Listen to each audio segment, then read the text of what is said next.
전 세계 우주 업계가 발칵 뒤집혔습니다. 대한민국이요? 이름조차 들어본 적이 없었는데요. 워싱턴 나사 본부에서 저는 책상 위에 놓인 보고서를 펼쳤습니다. 표지에는 굵은 글씨로 적혀 있더군요. 우주 원자력 전지 개발 성공 국가 업데이트.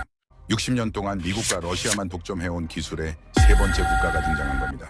그것도 대한민국이었죠. 이런 일은 처음이었습니다. 미국은 60년 전통의 우주 강국이었습니다.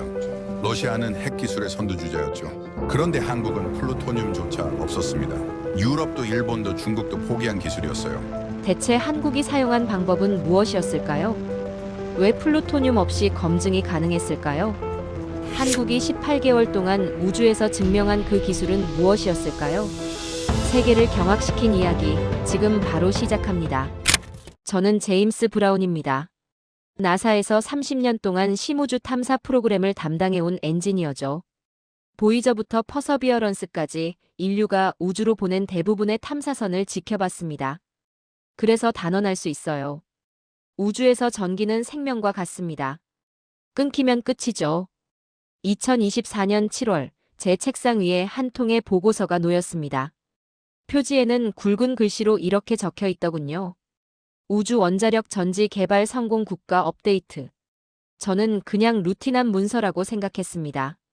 미국과 러시아, 딱 두 나라만 적혀 있겠죠. 50년 넘게 그래왔으니까요. 그런데 보고서를 펼치는 순간 제 손이 멈췄습니다. 세 번째 국가명이 보이더군요. 대한민국. 처음엔 오타라고 생각했어요. 한국이요? 그 분야에서 이름조차 들어본 적이 없었으니까요. 다시 읽어봤습니다. 틀림없었습니다. 한국이 우주 원자력 전지를 완성했고 실제로 우주에서 작동시켜 검증까지 마쳤다는 내용이었죠. 저는 의자에 깊숙이 몸을 기댔습니다. 이게 어떻게 가능한 일입니까? 30년 경력 동안 쌓아온 제 상식이 흔들리기 시작했어요. 설명해 드리죠. 왜 이게 그렇게 충격적인 일인지 말입니다. 달의 밤을 아십니까? 지구에서는 밤이 몇 시간이죠? 길어야 12시간입니다. 그런데 달은 다릅니다. 달의 밤은 14일 동안 계속되죠. 지구 시간으로요. 2주 동안 태양이 완전히 사라지는 겁니다. 그냥 어두운 게 아니에요. 온도가 영하 170도까지 떨어집니다. 태양 전지를 생각해 보세요. 햇빛이 없으면 작동을 안 하죠. 14일 동안 전기가 안 들어온다는 겁니다. 그럼 배터리를 쓰면 되지 않겠냐고요? 안 됩니다. 리튬이온 배터리는 영하 20도만 돼도 성능이 급격히 떨어져요. 영하 170도에서는 아예 얼어붙습니다. 전기가 끊기는 거죠.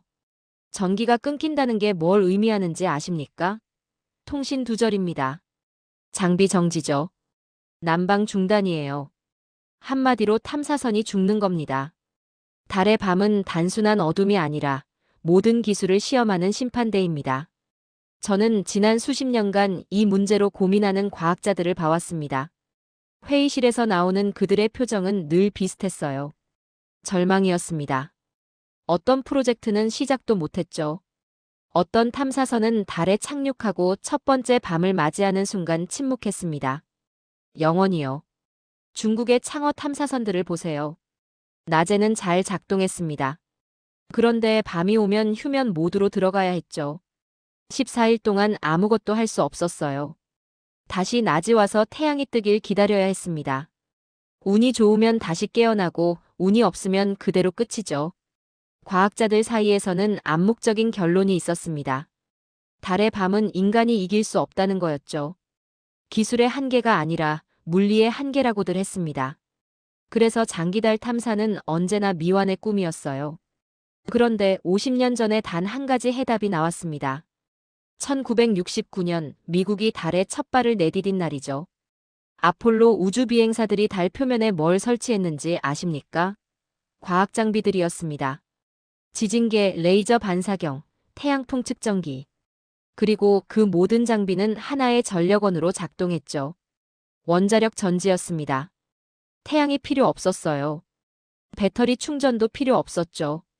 그냥 스스로 열을 내면서 전기를 만들어냈습니다. 밤이 와도 상관없었어요. 영하 170도에서도 멈추지 않았죠. 몇 년이 지나도 작동했습니다. 이게 답이었습니다. 달의 밤을 넘길 수 있는 유일한 방법이었죠. 그런데 문제가 있었어요. 이 기술을 가진 나라가 딱 두 곳뿐이었습니다. 미국과 러시아죠. 60년 넘게 독점해온 기술이에요. 왜냐고요?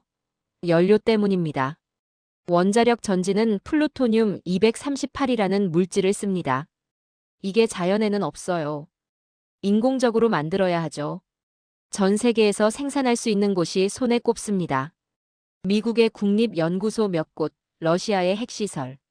그게 전부예요. 가격도 문제였습니다. 그램당 1천만 원이죠. 금보다 100배 이상 비싼 겁니다. 원자력 전지 하나 만드는데 연료값만 400억 원이 들어가요. 그런데 돈이 있어도 못 삽니다. 플루토늄은 핵물질이거든요. 핵비 확산 조약 때문에 수출입이 엄격하게 통제되죠. 유럽 우주국을 보세요. 기술력은 충분합니다. 그런데 플루토늄을 확보하지 못해서 개발을 못했어요. 일본도 마찬가지였죠. 연구는 했지만 실제로 만들지는 못했습니다. 중국조차 완성하지 못했어요. 그래서 전 세계 과학자들은 포기했습니다.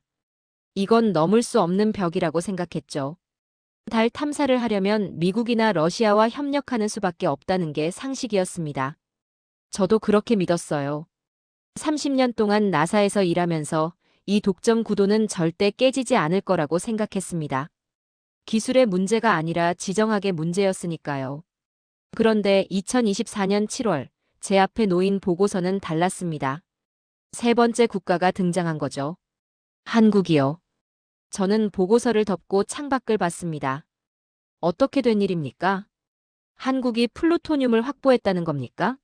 아니면 다른 방법을 찾아낸 겁니까? 저는 즉시 세부 보고서를 요청했습니다. 그리고 그 내용을 읽으면서 제가 알던 우주 개발의 판도가 완전히 바뀌고 있다는 걸 깨달았죠. 한국원자력연구원이 만든 원자력 전지가 실제로 우주로 올라갔습니다. 한국의 발사체에 실려서요.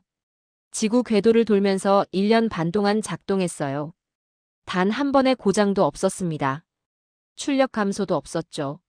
설계 그대로의 성능을 유지했습니다. 이건 실험실 데이터가 아니었어요. 우주에서 검증된 기록이었습니다. 나사에서는 이걸 우주 헤리티지라고 부르죠. 아무리 지상에서 테스트를 많이 해도 우주에서 직접 돌려보지 않으면 인정받지 못합니다. 한국이 그 헤리티지를 확보한 겁니다. 저는 보고서 마지막 장을 펼쳤습니다. 거기에는 한국의 다음 계획이 적혀 있었어요. 2032년 달 착륙선 발사. 그리고 그 착륙선에는 한국이 개발한 원자력 전지가 탑재된다는 내용이었죠. 14일 밤을 버티면서 달 표면에서 과학 탐사를 수행한다는 겁니다. 50년 전 미국이 했던 그 일을 한국이 독자적으로 하겠다는 거였어요.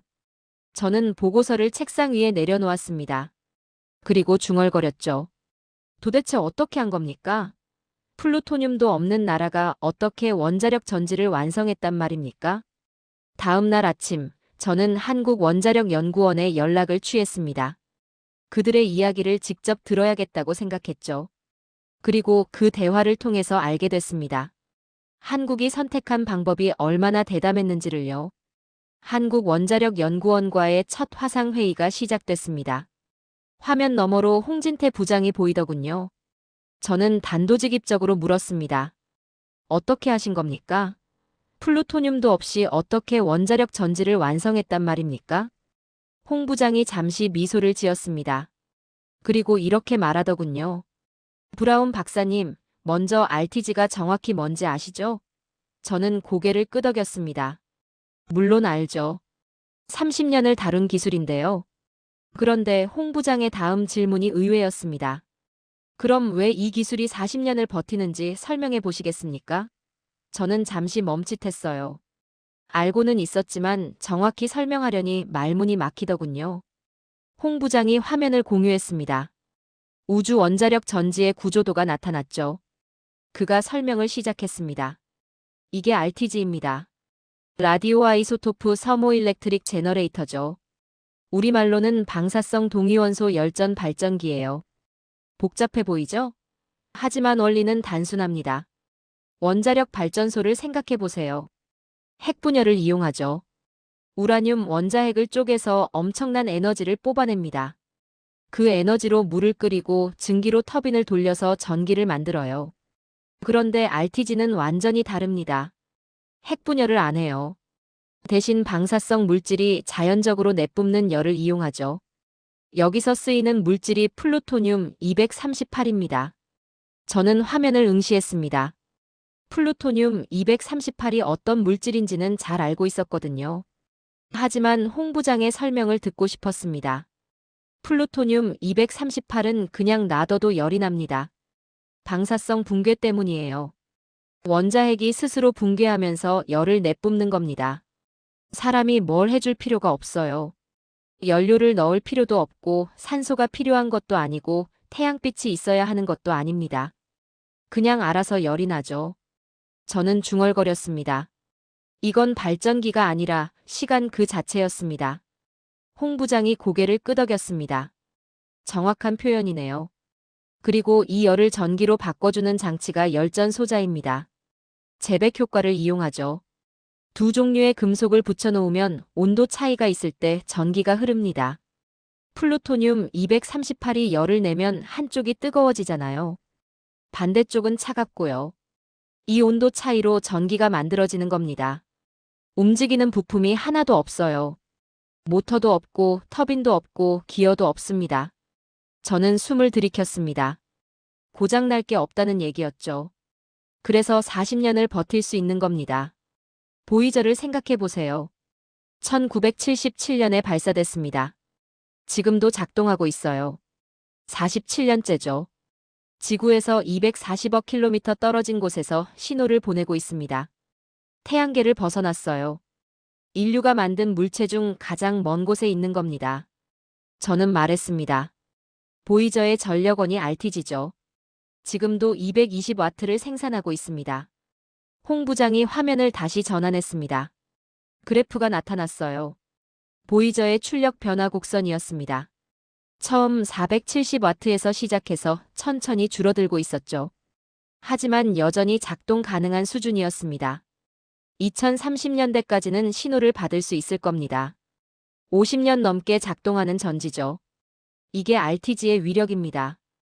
움직이는 부품이 없다는 건 고장날 이유가 없다는 뜻이에요. 저는 고개를 끄덕였습니다. 그래서 심우주 탐사의 필수인 거죠. 태양에서 멀어질수록 태양 전지는 쓸모가 없어집니다. 명왕성 정도 가면 태양 복사 에너지가 지구의 1000분의 1밖에 안 돼요. 태양 전지판을 축구장만큼 달아야 겨우 작동할 정도죠. 홍 부장이 말했습니다. 맞습니다. 그래서 나사의 모든 심우주 탐사선에 RTG가 들어갔죠. 카시니, 뉴호라이즌스, 큐리오시티, 퍼서비어런스. 전부 원자력 전지로 작동합니다. 저는 잠시 침묵했습니다.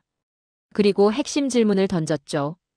그런데 왜 이 기술을 60년 동안 미국과 러시아만 가지고 있었습니까? 홍 부장의 표정이 굳어졌습니다. 그가 천천히 말했어요. 연료 때문입니다. 화면에 플루토늄 238 생산 시설 목록이 나타났습니다. 전 세계에서 손에 꼽을 정도였어요. 미국 오크리지 국립연구소, 아이다호 국립연구소, 러시아 마야크 생산단지. 그게 전부였습니다. 플루토늄 238은 자연에 존재하지 않습니다. 인공적으로 만들어야 해요. 원자로에서 넵투늄 237을 중성자와 반응시켜서 생산하죠. 엄청나게 복잡한 과정입니다. 저는 물었습니다. 가격은요? 홍 부장이 답했습니다. 그램당 800만 원에서 1천만 원입니다. 금보다 100배 이상 비싸요. RTG 하나 만드는데 플루토늄 238이 보통 4에서 5kg 들어가죠. 연료값만 400억 원입니다. 저는 휘파람을 불었습니다.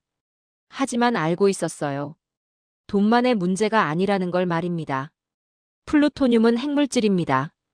238번과 239번이 다르긴 하지만 어쨌든 플루토늄이에요.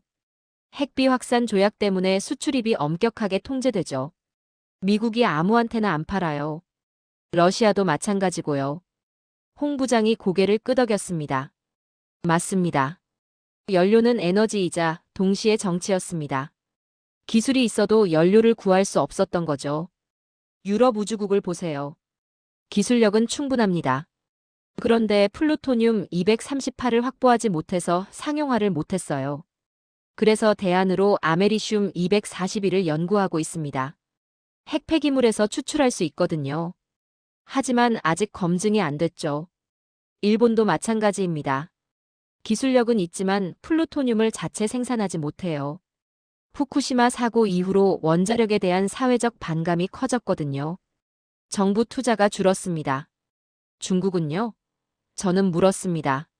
중국은 플루토늄 생산 시설은 있습니다. 하지만 우주 원자력 전지로 검증된 적이 없어요. 창어 탐사선의 히터 정도는 달았지만 본격적인 RTG 시스템은 아직이죠. 저는 창밖을 봤습니다. 기술보다 무서운 건 허락받지 못한 접근이었습니다. 그래서 모두가 물러났죠. 홍 부장이 말했습니다. 그래서 우리도 같은 벽 앞에 섰습니다. 한국도 플루토늄 238을 자체 생산하지 못해요. 핵비 확산 원칙 때문에 농축 시설이 없거든요. 수입도 쉽지 않습니다. 그럼 어떻게 하신 겁니까? 저는 앞으로 몸을 기울였습니다. 홍 부장이 미소를 지었습니다. 우리는 다른 방법을 찾았습니다.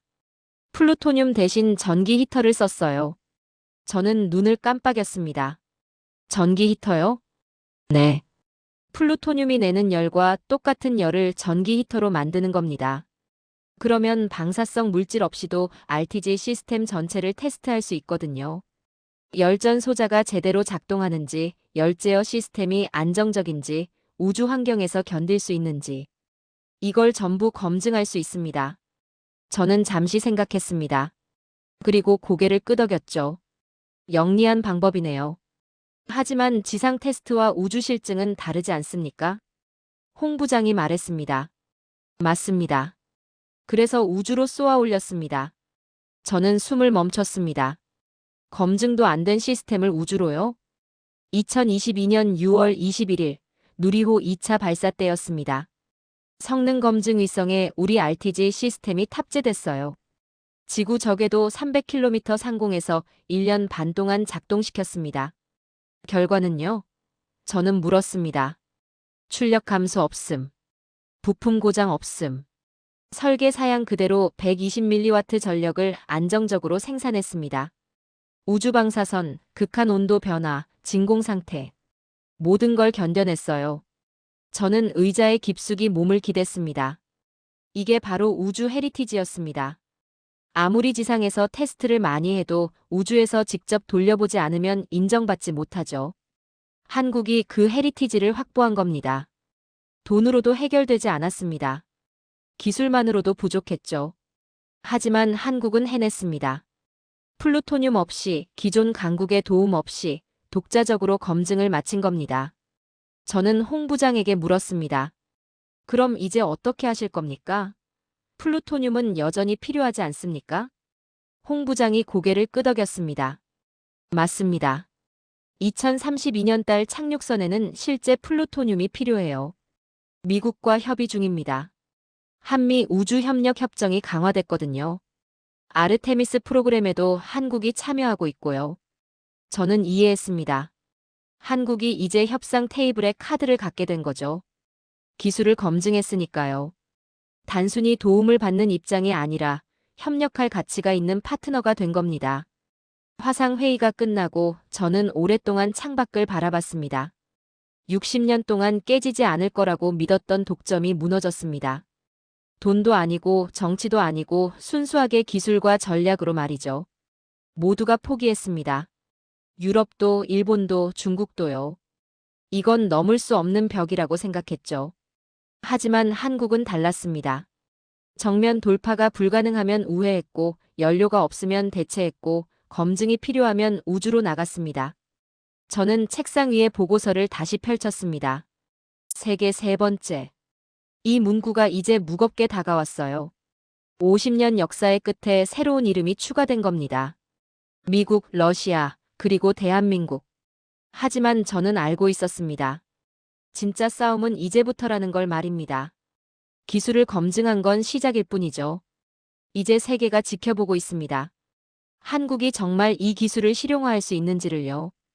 2022년 봄 한국원자력연구원 회의실에서 결정적인 회의가 열렸다고 합니다. 저는 나중에 그 회의록을 봤어요. 첫 페이지에 이렇게 적혀 있더군요. 우리는 연료가 없다. 플루토늄 238을 자체 생산할 수 없었습니다. 수입도 쉽지 않았죠. 시작부터 불가능한 게임이었어요. 보통은 여기서 포기하죠. 유럽도 그랬고 일본도 그랬습니다. 그런데 한국 연구진은 다르게 생각했습니다. 연료 없이도 검증할 수 없을까? 이건 도전이 아니라 도박에 가까웠습니다. 그들은 플루토늄 대신 전기 히터를 썼어요. 똑같은 열을 내도록 설계했죠. 방사성 물질 없이 RTG 시스템 전체를 테스트하는 겁니다. 열전 소자, 열제어, 내구성. 모든 걸 검증했습니다. 하지만 문제가 있었어요. 지상 테스트만으로는 인정받지 못한다는 거였죠. 우주에서 직접 작동시켜야 했습니다. 2022년 6월 21일 누리호가 발사됐습니다. 성능 검증 위성에 한국의 RTG 시스템이 탑재됐어요. 지구 상공 300km. 우주에서는 변명이 통하지 않습니다. 실패하면 끝이죠. 1년 반 동안 저는 그들의 데이터를 지켜봤습니다. 매주 보고서가 올라왔어요. 단 한 번의 오류도 허용되지 않았습니다. 3개월이 지났습니다. 정상. 6개월이 지났습니다. 정상. 1년이 지났습니다. 여전히 정상이었어요. 출력 감소도 없었죠. 설계 그대로 120mW를 생산하고 있었습니다. 2024년 1월 최종 보고서가 도착했습니다. 저는 그 보고서 마지막 장을 펼쳤어요. 거기에는 단 한 줄이 적혀 있었습니다. 이상 없음. 그날 세계는 세 번째 국가를 인정해야 했습니다. 2024년 7월 한국의 발표가 나온 직후 저는 유럽 동료들과 화상회의를 했습니다. 반응은 차가웠어요. 실험실 장난 아닙니까? 독일 연구원이 말했죠. 프랑스 엔지니어도 고개를 저었습니다. 궤도 장난감 수준일 겁니다. 기술은 성공했지만 인정은 아직이었습니다. 9월 국제우주학회가 열렸습니다. 한국 발표는 세션 마지막에 배치됐어요. 질문 시간에 영국 교수가 일어났죠. RTG라는 단어를 쓰기엔 이르지 않습니까? 검증 기준에 못 미치는데요. 가장 차가운 건 우주가 아니라 사람들의 시선이었습니다. 그런데 한국 연구진은 반박하지 않았습니다. 홍진태 부장은 조용히 고개를 숙였어요. 그리고 매주 데이터를 올렸죠. 감정 대신 숫자로 대응했습니다. 3개월이 지났습니다. 출력 120mW. 변동 없음. 6개월이 지났습니다. 여전히 정상이었어요. 9개월. 1년. 출력 그래프는 흔들리지 않았습니다. 저는 그 데이터를 지켜봤습니다. 매주, 매달 변함없이 도착하는 보고서를 말이죠. 우주는 거짓말을 하지 않습니다. 2024년 1월 제 이메일에 낯선 주소가 보였습니다. 유럽 우주국 선임연구원이었어요. 제목은 간단했습니다. 한국 데이터 다시 볼 수 있습니까? 그들이 먼저 연락해왔습니다. 시간은 결국 한국의 편이었습니다. 2024년 2월 저는 한국의 최종 데이터를 받았습니다. 보고서를 펼치는 순간 눈에 띈 숫자가 있었어요. 120mW. 저는 속으로 생각했습니다. 고작 그 정도입니까? 120mW는 스마트폰 충전기의 100분의 1도 안 됩니다. 손전등 하나 제대로 못 켜는 출력이죠. LED 전구 하나가 5W인데 그것의 40분의 1밖에 안 돼요. 나사 동료에게 전화를 걸었습니다. 한국 데이터 봤나? 그가 웃더군요. 봤지. 120mW라며? 그걸로 뭘 하겠다는 거야? 저도 처음엔 그렇게 생각했습니다. 숫자가 너무 작아 보였거든요. 하지만 홍진태 부장과의 두 번째 회의에서 생각이 바뀌었습니다. 그가 물었어요. 브라운 박사님, 우주 환경이 어떤지 아시죠? 저는 고개를 끄덕였습니다. 물론 알죠. 극한 온도, 우주 방사선, 진공 상태. 그런데 왜 물으십니까? 홍 부장이 화면을 공유했습니다. 지구 적에도 환경 데이터가 나타났어요. 온도가 영하 100도에서 영상 100도까지 왔다 갔다 했습니다. 햇빛 받는 쪽과 그늘진 쪽의 차이죠. 90분마다 반복됩니다. 우주 방사선은 지상의 수백 배입니다. 고에너지 입자들이 끊임없이 쏟아지죠. 진공 상태라서 열 방출도 어렵습니다. 대류가 없거든요. 여긴 지상이 아닙니다. 홍 부장이 말했죠. 그가 다음 그래프를 띄웠습니다. 한국 RTG의 출력 곡선이었어요. 18개월 동안의 기록이죠. 저는 화면에 눈을 고정했습니다. 곡선이 완벽하게 평평했습니다. 처음부터 끝까지 120mW를 유지하고 있었어요. 온도가 200도 차이로 변해도 방사선이 쏟아져도 18개월이 지나도 줄지 않았습니다. 저는 숨을 들이켰습니다. 이게 뭘 의미하는지 아십니까? 설계가 완벽하다는 겁니다.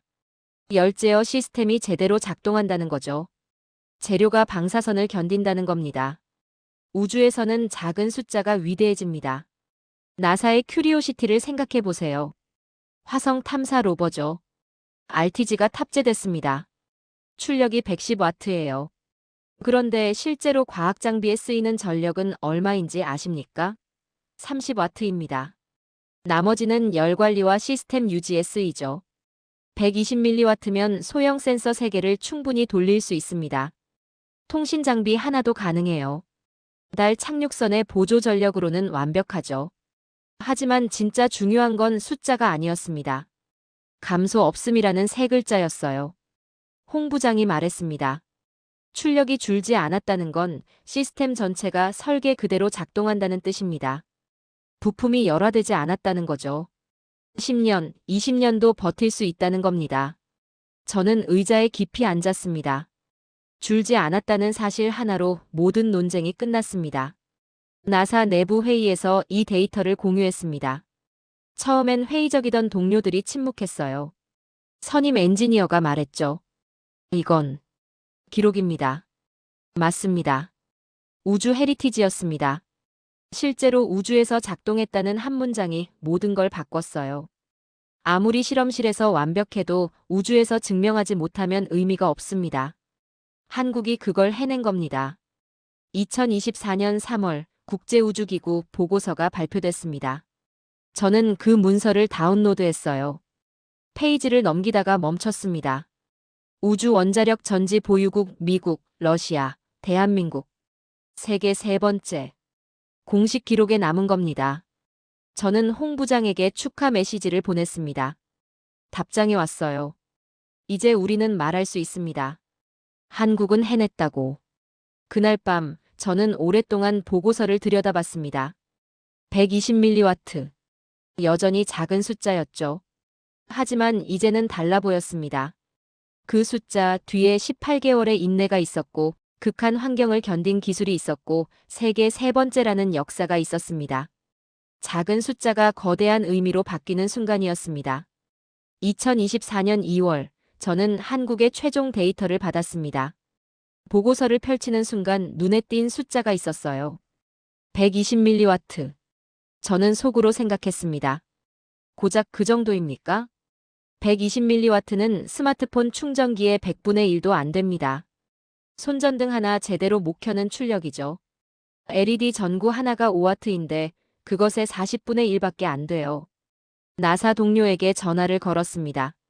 한국 데이터 봤나? 그가 웃더군요. 맞지. 120mW라며? 그걸로 뭘 하겠다는 거야? 저도 처음엔 그렇게 생각했습니다. 숫자가 너무 작아 보였거든요. 하지만 홍진태 부장과의 두 번째 회의에서 생각이 바뀌었습니다. 그가 물었어요.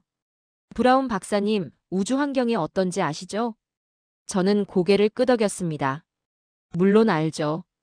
극한 온도, 우주 방사선, 진공 상태. 그런데 왜 물으십니까? 홍 부장이 화면을 공유했습니다. 지구 적에도 환경 데이터가 나타났어요. 온도가 영하 100도에서 영상 100도까지 왔다 갔다 했습니다. 햇빛 받는 쪽과 그늘진 쪽의 차이죠. 90분마다 반복됩니다. 우주 방사선은 지상의 수백 배입니다. 고에너지 입자들이 끊임없이 쏟아지죠. 진공 상태라서 열 방출도 어렵습니다. 대류가 없거든요. 여긴 지상이 아닙니다. 홍 부장이 말했죠. 그가 다음 그래프를 띄웠습니다. 한국 RTG의 출력 곡선이었어요. 18개월 동안의 기록이죠. 저는 화면에 눈을 고정했습니다. 곡선이 완벽하게 평평했습니다. 처음부터 끝까지 120mW를 유지하고 있었어요. 온도가 200도 차이로 변해도 방사선이 쏟아져도 18개월이 지나도 줄지 않았습니다. 저는 숨을 들이켰습니다. 이게 뭘 의미하는지 아십니까? 설계가 완벽하다는 겁니다. 열제어 시스템이 제대로 작동한다는 거죠. 재료가 방사선을 견딘다는 겁니다. 우주에서는 작은 숫자가 위대해집니다. 나사의 큐리오시티를 생각해 보세요. 화성 탐사 로버죠. RTG가 탑재됐습니다. 출력이 110W예요. 그런데 실제로 과학 장비에 쓰이는 전력은 얼마인지 아십니까? 30W입니다. 나머지는 열 관리와 시스템 유지에 쓰이죠. 120mW면 소형 센서 3개를 충분히 돌릴 수 있습니다. 통신 장비 하나도 가능해요. 달 착륙선의 보조 전력으로는 완벽하죠. 하지만 진짜 중요한 건 숫자가 아니었습니다. 감소 없음이라는 3글자였어요. 홍 부장이 말했습니다. 출력이 줄지 않았다는 건 시스템 전체가 설계 그대로 작동한다는 뜻입니다. 부품이 열화되지 않았다는 거죠. 10년, 20년도 버틸 수 있다는 겁니다. 저는 의자에 깊이 앉았습니다. 줄지 않았다는 사실 하나로 모든 논쟁이 끝났습니다. 나사 내부 회의에서 이 데이터를 공유했습니다. 처음엔 회의적이던 동료들이 침묵했어요. 선임 엔지니어가 말했죠. 이건 기록입니다. 맞습니다. 우주 헤리티지였습니다. 실제로 우주에서 작동했다는 한 문장이 모든 걸 바꿨어요. 아무리 실험실에서 완벽해도 우주에서 증명하지 못하면 의미가 없습니다. 한국이 그걸 해낸 겁니다. 2024년 3월 국제우주기구 보고서가 발표됐습니다. 저는 그 문서를 다운로드했어요. 페이지를 넘기다가 멈췄습니다. 우주 원자력 전지 보유국 미국, 러시아, 대한민국. 세계 3번째. 공식 기록에 남은 겁니다. 저는 홍 부장에게 축하 메시지를 보냈습니다. 답장이 왔어요. 이제 우리는 말할 수 있습니다. 한국은 해냈다고. 그날 밤 저는 오랫동안 보고서를 들여다봤습니다. 120mW. 여전히 작은 숫자였죠. 하지만 이제는 달라 보였습니다. 그 숫자 뒤에 18개월의 인내가 있었고 극한 환경을 견딘 기술이 있었고 세계 3번째라는 역사가 있었습니다. 작은 숫자가 거대한 의미로 바뀌는 순간이었습니다. 2024년 4월 한국우주항공청이 공식 발표를 했습니다. 2032년 달 착륙선 발사 계획이었죠. 저는 그 발표문을 읽으면서 긴장했어요. 이제 달입니다. 지구 저궤도와 달은 완전히 다릅니다. 지구 궤도는 예고편이었습니다. 진짜 시험장은 달이죠. 홍진태 부장과 3번째 회의를 가졌습니다. 그의 표정이 무거웠어요. 저는 물었죠. 준비가 되셨습니까? 홍 부장이 고개를 저었습니다. 솔직히 말하면 아직입니다. 달은 지구 궤도와는 차원이 다르거든요. 화면에 달 표면 데이터가 나타났습니다. 낮 온도가 영상 127도였어요. 밤 온도는 영하 173도죠. 온도 차이가 300도입니다. 지구 궤도는 200도였는데 100도가 더 극심한 겁니다. 그리고 달에는 대기가 없습니다. 지구 저궤도에는 희박하나마 대기가 있어요. 하지만 달은 완전한 진공이죠. 열을 방출할 방법이 복사밖에 없습니다. 더 큰 문제는 그늘입니다. 달의 분화구 깊은 곳, 극지방의 그늘진 지역.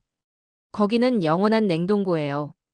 태양빛이 한 번도 닿지 않은 곳이죠. 온도가 영하 240도까지 떨어집니다. 저는 휘파람을 불었습니다. 여긴 훨씬 가혹합니다. 홍 부장이 다음 슬라이드를 넘겼습니다. 달 착륙선 설계도가 나왔어요. 그리고 전력 요구사항표가 보였습니다. 통신 시스템 150mW, 온도 센서 30mW, 지진계 50mW, 카메라 80mW, 총합이 310mW였습니다. 저는 숫자를 확인했습니다. 그런데 지금 한국 RTG는 120mW죠? 맞습니다. 홍 부장이 말했어요. 이대로는 부족합니다. 최소 300mW가 필요해요. 출력을 2.5배 올려야 한다는 겁니까? 저는 물었습니다. 네. 그런데 문제가 있습니다. 출력을 올리는 순간 모든 게 다시 위험해집니다. 홍 부장이 설명을 시작했습니다. RTG는 열전 소자로 작동하죠. 출력을 올리려면 온도 차이를 크게 만들어야 합니다. 뜨거운 쪽을 더 뜨겁게 하거나 차가운 쪽을 더 차갑게 하거나요. 하지만 온도를 올리면 재료가 견디지 못할 수 있습니다. 열응력이 커지거든요. 시간이 지나면서 균열이 생길 수 있어요. 출력이 줄어들거나 고장날 수 있다는 겁니다.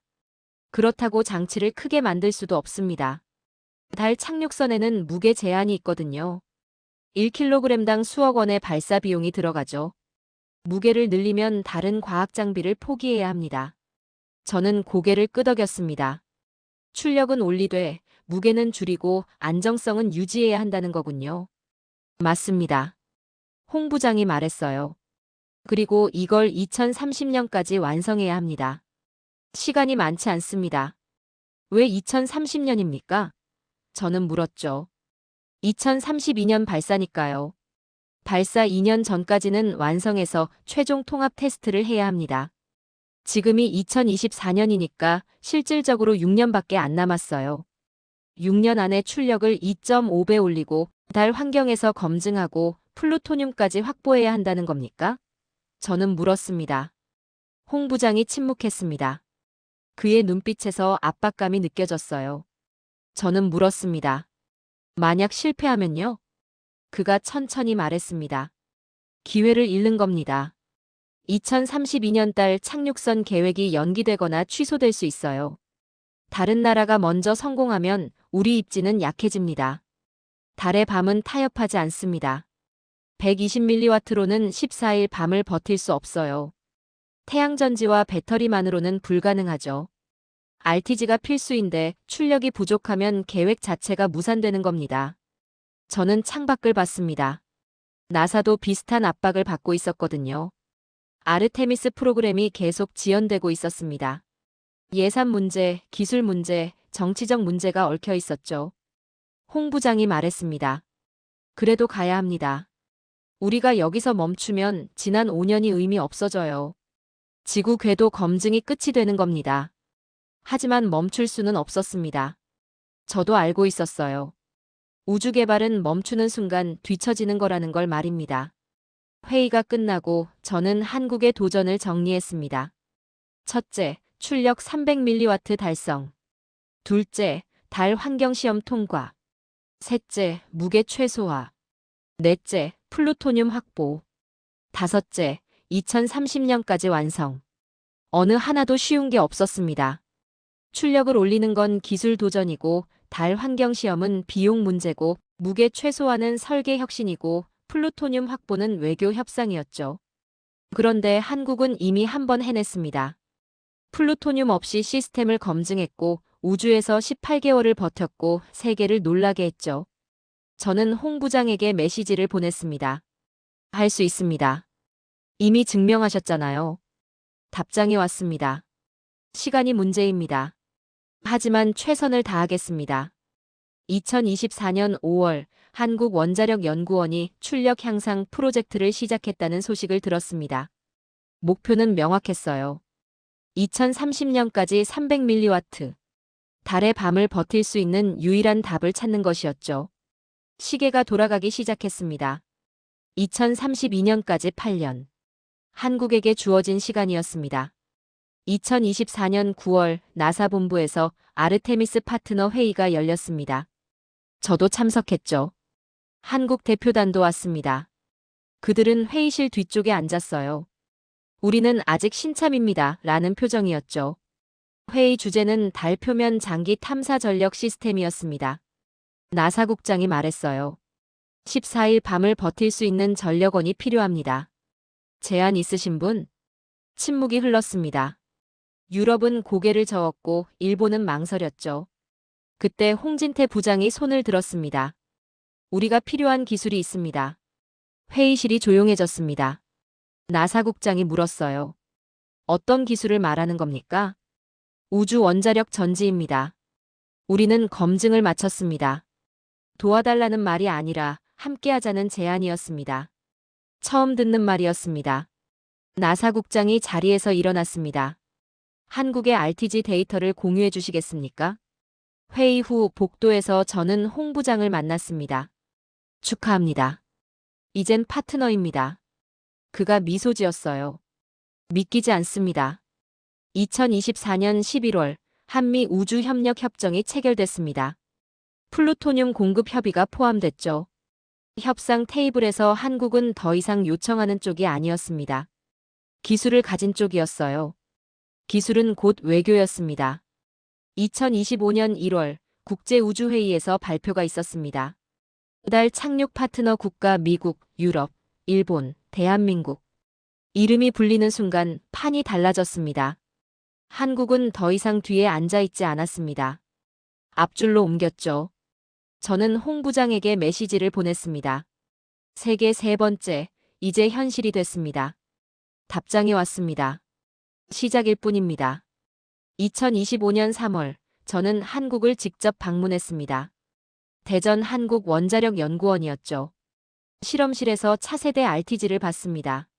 300mW급이었어요. 홍진태 부장이 말했습니다. 이건 단순한 전지가 아닙니다. 40년을 버티는 기술이에요. 저는 고개를 끄덕였습니다. 한번 켜진 빛은 쉽게 꺼지지 않습니다. 이건 세대를 버티는 기술이죠. 홍 부장이 다음 프로젝트를 보여줬습니다. 우주 원자로 개념 설계였어요. 킬로와트급 출력이었죠. 달 기지에 쓸 겁니다. 2040년 목표예요. 저는 숨을 들이켰습니다. RTG는 시작일 뿐이었습니다. 다음은 원자로입니다. 한국이 SMR 기술 강국이라는 점이 여기서 빛을 발할 겁니다. 저녁 식사 자리에서 저는 물었습니다. 어떻게 이렇게 빨리 따라잡았습니까? 홍 부장이 미소 지었어요. 우리는 늘 그랬습니다. 1970년대 조선업이 그랬고 1990년대 반도체가 그랬죠. 우주도 마찬가지입니다. 저는 한국의 패턴을 봤습니다. 불가능하다는 말을 듣고 조용히 준비하고 세계를 놀라게 하는 겁니다. 2032년 달 표면 어딘가에서 불빛이 켜질 겁니다. 14일 밤을 버티면서 깜빡이지 않는 빛이죠. 그 장치에는 작은 글씨가 새겨져 있을 겁니다. 메이드 인 코리어. 우주는 기억합니다. 누가 처음 불을 밝혔는지를요. 저는 오랫동안 우주 강국은 정해져 있다고 믿어왔습니다. 하지만 그 믿음은 조용히 궤도를 도는 작은 장치 하나로 무너졌습니다. 태양도 없이, 도움도 없이 그 장치는 전기를 만들고 있었습니다. 그 불빛은 단순한 전력이 아니었습니다. 한 나라가 우주에서 자격을 얻는 순간이었죠. 그리고 그 이름은 한국이었습니다. 다음 장면은 이미 쓰이고 있습니다.